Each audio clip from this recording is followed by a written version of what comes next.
All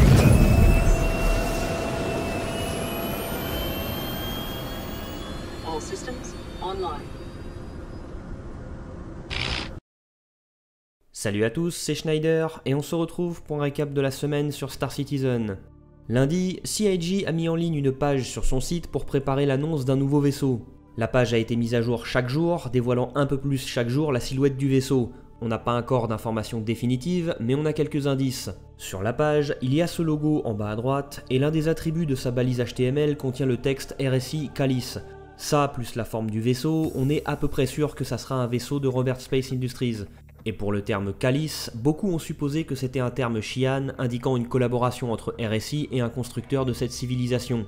Et certains ont même été chercher jusque dans le dictionnaire Xi'an pour s'apercevoir que le préfixe K' se rapporte toujours au combat, donc ça sera peut-être un chasseur.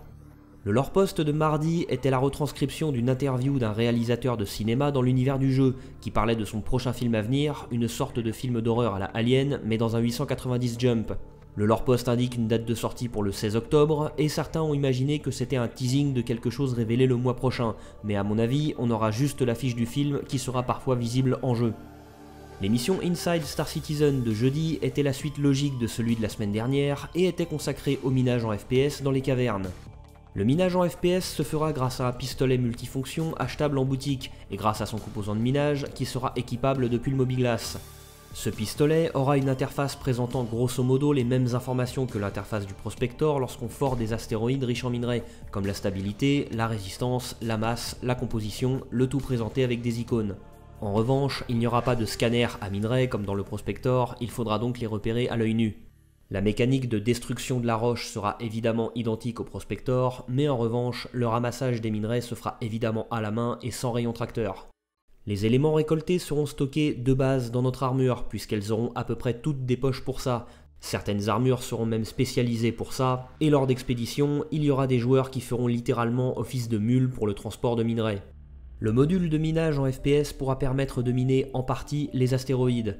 Lors du forage d'un astéroïde, il sera recommandé de sortir de son vaisseau et de scruter la surface de l'astéroïde pour essayer d'en extraire certains minerais à la main, car ça pourra rapporter plus que de tout forer grossièrement avec le laser du Prospector.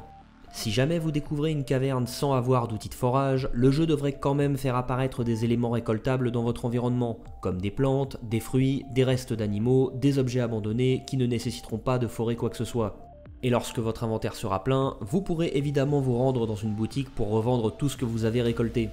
On a pu voir très brièvement un nouvel objet qui sera utile dans ces grottes, les bâtons lumineux, et pour finir, Discolendo a souligné qu'en plus du minage, cette mécanique de jeu va permettre de diversifier un peu plus l'activité de pirate.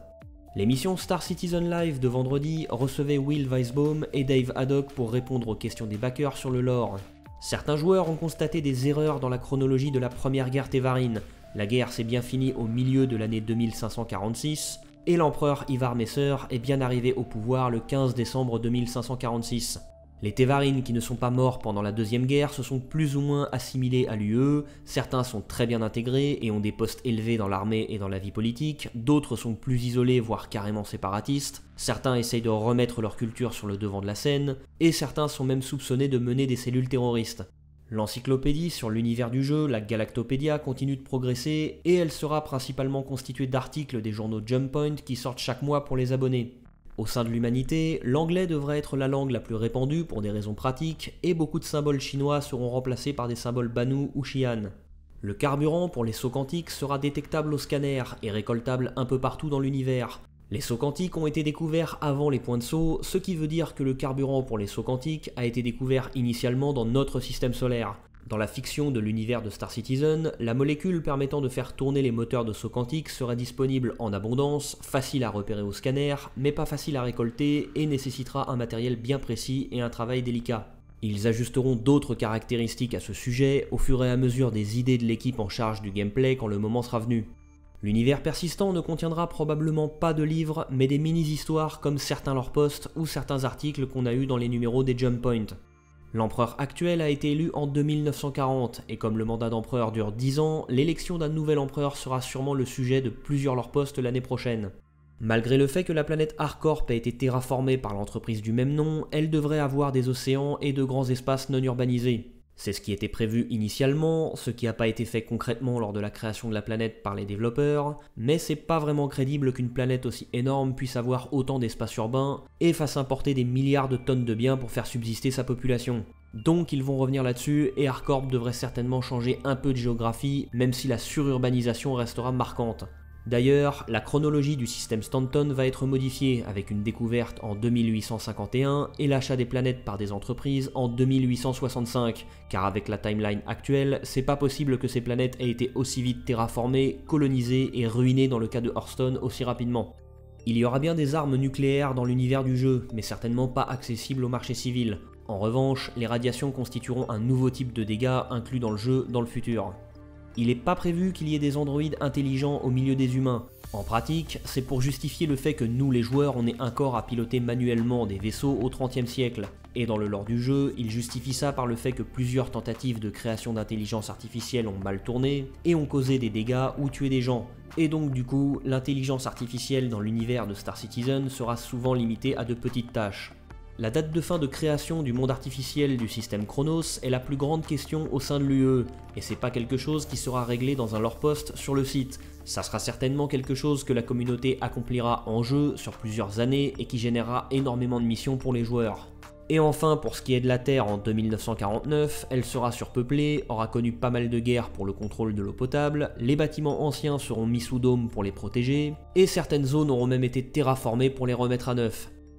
Samedi, CIG a mis à jour les roadmaps de Star Citizen et Squadron 42. Sur la mise à jour 3.7 de Star Citizen, on a une bonne progression sur la version 2 de l'outil de personnalisation des personnages, les 2 variantes du Vanguard sont terminées et on a quelques surprises. Tout d'abord, les bâtons lumineux qu'on a vus pendant l'Inside Star Citizen sont terminés, mais surtout, les modes Star Marine et Arena Commander vont enfin recevoir un peu de contenu. Une nouvelle carte nommée The Good Doctor a été créée pour Star Marine, et on a donc enfin une carte pour ce mode qui se déroule sur une planète. En l'occurrence, ici, la planète de l'Air 2, voisine de l'Air 3 qu'on a vu à la CitizenCon 2016. Et enfin, le mode Pirate Swarm de l'Arena Commander a été rééquilibré de sorte à offrir une meilleure courbe de difficulté aux joueurs. Et pour finir sur Squadron 42, on a de bons progrès sur le combat au corps à corps, et le vaisseau de débarquement Vanduul Cleaver est terminé. C'est la fin de cette vidéo et j'espère qu'elle vous a plu. Sur ce, je vous dis à dimanche prochain et d'ici là, portez-vous bien, citoyens.